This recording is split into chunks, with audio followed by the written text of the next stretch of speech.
So, vidéo ça, m'a fait li en anglais et puis m'a fait li en créole.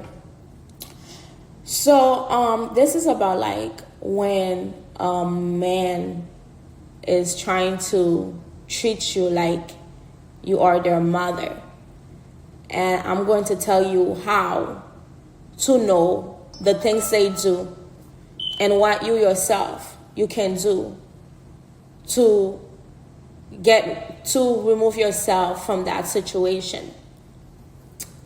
So a simple example, remember like in the Titanic when like the boat was sinking and then Rose was in the water and there was this man who didn't know how to swim, whether he didn't know how to swim or not, but he was trying to save himself by drowning her under the water.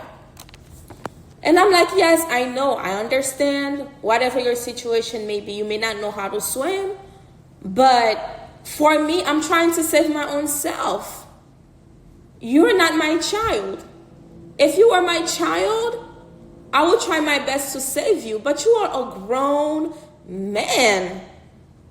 And even if you were a kid, if you're not my kid, it wouldn't be my responsibility to try to save you when I can try to save myself. So when a man is trying to put like all their problems on you and expect you to solve them, then they are treating you like you were their mom. This is unacceptable because there is no way you can have a relationship with somebody like this. A relationship between a male and a female, we're supposed to be complementing one another. So that means you do your part and I do my part. So I did take a notes of the things I wanted to talk about, but for some reason, like they got erased. So I talk about draining your energy. When they're like draining your energy, like they see you, they cannot handle themselves properly. Now, like we're living in a new time where men acting like they are in their period. They have premenstrual syndrome. They act worse than a woman who is battling demons inside them. You know, when you're all in your period and then you have all that blood gushing out of your system, they're worse than that. So as far as neighborly love goes, you can take a time to listen to your husband, your boyfriend, to hear what they have to say. And likewise, the husband can take their time to listen to you so you can know what they have to say. But they shouldn't expect you to solve their problems for them. You have to be your own. You have to be independent. Just like I have to be independent, you have to be independent. Because you're not my dad either.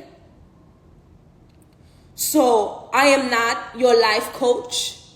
That means I'm not going to tell you what path you should take in life, what you should do in your life to make your life better.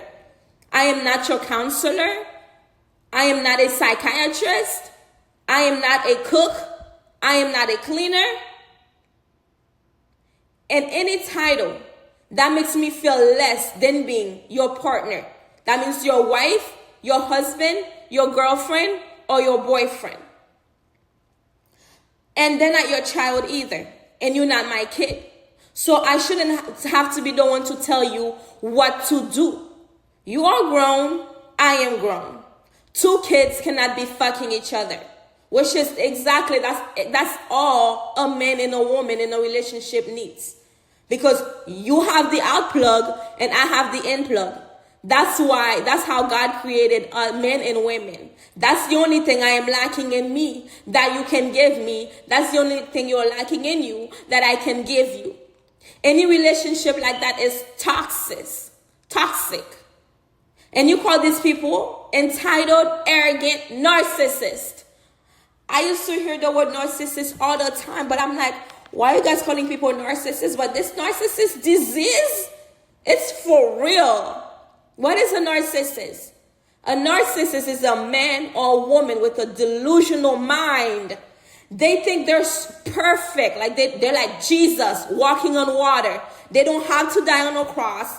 They have nothing wrong with them. They have no imperfection. Everything they don't own up to their mistakes. They say they never do anything wrong. They act like they never do anything wrong. They don't admit to themselves that they're wrong. And they try to blame you for all their problems and make you think they will cause you problem and make you think that you are the problem. This is an entitled, arrogant narcissist. And they expect you to bow down on their feet and to do everything for them, to solve all their problem, not causing them problem. I don't cause you problem, but this is a life that is rocking everyone. Life is rocking me, life is rocking you, life is rocking your neighbor, everyone around you. So if there is problem, even if there is problem, you shouldn't put it on me, because you should be man enough to own up to whatever it is, to your mistake, to own up to whatever thing is going around, whatever problems we may encounter. On top of that, the Bible says a man's supposed to lead. You have a dick for a reason. Yours is hanging for a reason. You have an extra shoulder for a reason. That means certain things you should be able to take it up on your own, not complaining, not whining into my soul, so expect me to solve your problems, because I cannot solve your problems, and I am not God. No matter how much I reach myself, I am not God.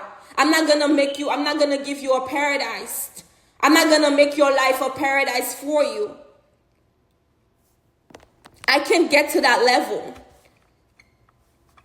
So they're act selfish, and they expect you when they're running into you, like they're like a little 2-year-old baby. You know, toddlers, like once your baby start teething and stuff like that, they shouldn't be breastfeeding anymore. So when you're like 1, 2, 3 years old and still breastfeeding, they're selfish because they don't want that anymore. They need to grow on their own. I'm not an old lady. I'm not a witch. I'm not going to milk you in my bosom. So don't complain in me. Don't whine on me. Because that's how men are nowadays. They're all whining like they got PMS. So what's the solution? And I am saying this because I cannot laugh at this. This is like not funny. What's your solution? Kill that nigga. Kill that nigga. Slaughter that nigga like an animal you were offering as a sacrifice. There is window washer fluid. There is Windex. There is that blue powder. There is bleach. Use their toothbrush to clean the toilet bowl so they can get some kind of strained bacteria from it. And hopefully they die from sepsis. Have a few knives available so you can exorcise the demons that is inside them. Buy yourself a big Ninja blender. Blend them down to, what do you call that? To like when you like when you have like carrot and then you grate it, and then what the stuff that's left behind. Anyways, my English, they call it ma in Creole. Blend it down to fine whatever, and flush them down the toilet. Because no one should be responsible for somebody else.